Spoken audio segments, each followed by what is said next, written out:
So I've got my garlic chopped up in record time thanks to that last cooking hack I shared with you for how to peel garlic in like 5 seconds. So now simply take this garlic from the cutting board and slide it right into that bowl and God damn, son of a... There's got to be a better way. Watching The Alchemy Kitchen, and this is Kitchen Hacks, a series on things to make your life easier in the kitchen.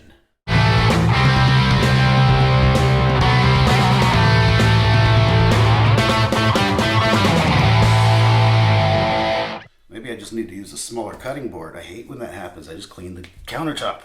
A small little plastic cheap thing.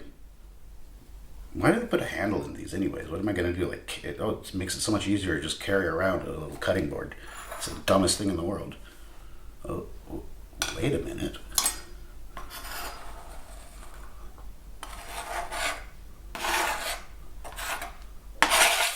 Wow. Mind blown.